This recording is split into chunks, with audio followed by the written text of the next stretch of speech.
feel better if I do this. Yeah, there's faith in that. Yeah, there's faith in the understanding of the process. And part of the problem, I think, if you live in a materialistic and rationalistic culture, which is what, as my understanding is post-Enlightenment culture is about individualism, materialism, rationalism.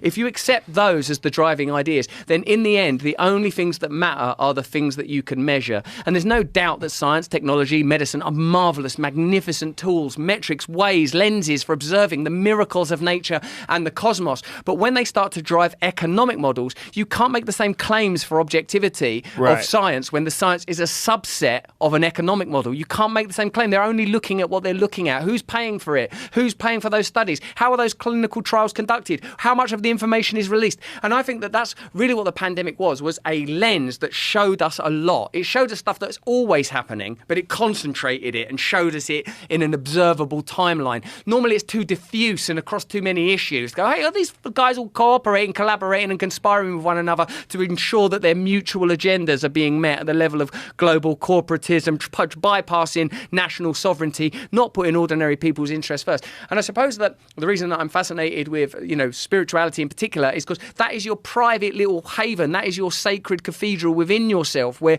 you do have sovereignty there still. And sometimes I worry because the stuff I talk about, I talk about these bloody, global conspiracies, corruption, war, pandemic. And then in my life, I'm still, an affluent but normal guy. I'm getting, doing a talk at my kid's school or getting kicked out of Legoland for non-compliance at a theme park. I'm not dealing with the bloody WEF on a daily basis. I'm not challenging Klaus Schwab face to face. I'm living a normal person life. And I'm aware, and I sometimes think, fuck, am I wrong? But then I talk to people that, like either you with the amount of information you've amassed through your own work or, Jeffrey Sachs or fucking Glenn Greenwald or whoever, and you think, oh shit, this is actually true. This is true. And most people's lives, they're living it. They're living with that kind of adversity. And I've been poor. I grew up without money. So I have the memory of it also.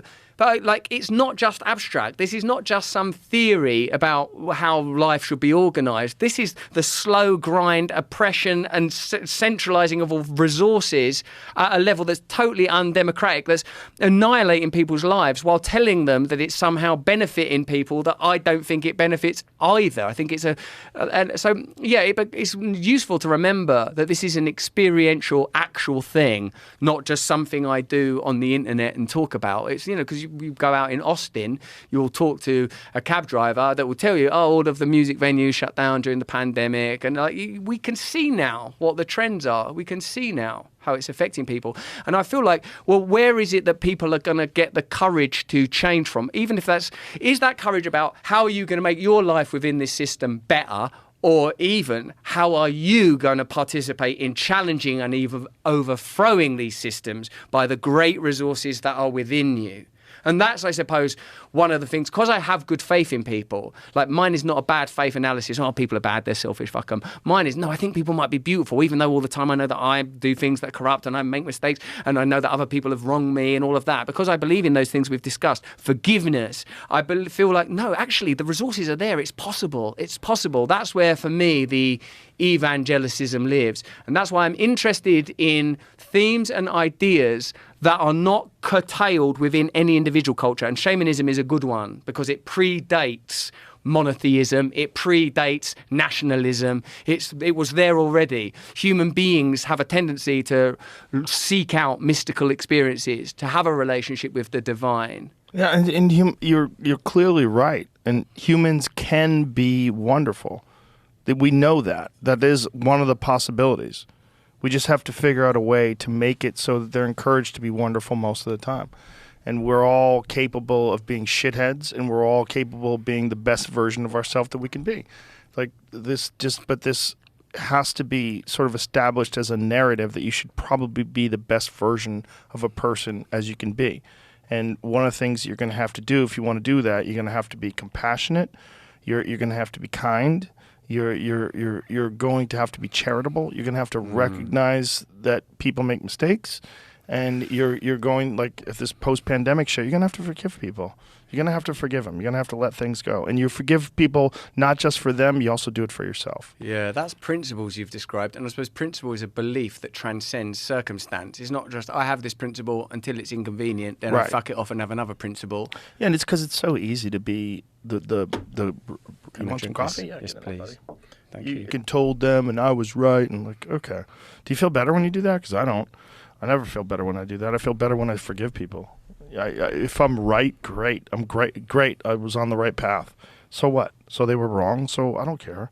I'm not mad that they were wrong. I've been Yeah. wrong before. There's no value in extracting a big cultural apology. It's just sort of Yeah. bleeding out gradually and slowly. In fact, right, here is some research. Notes? Yeah, they're notes. I've bought papers to... Okay, because we got to wrap this up soon. Okay, we'll Give me wrap some notes. I'll wrap it up on this if you want to, or even prior, because this I'm is slowing your- down because you told me that you wanted to finish the conversation. I can gear up at any time. I got to get out of here, unfortunately. But it was a lot of fun. We did 3 hours. We did 3 hours then. Yeah. That was good. I was focused, and I've got You were. a lot of... For a guy who doesn't do conditions. drugs, you sure seem like you're Did on you drugs. see that? Yeah, you're fucking hyped up. But that's being healthy.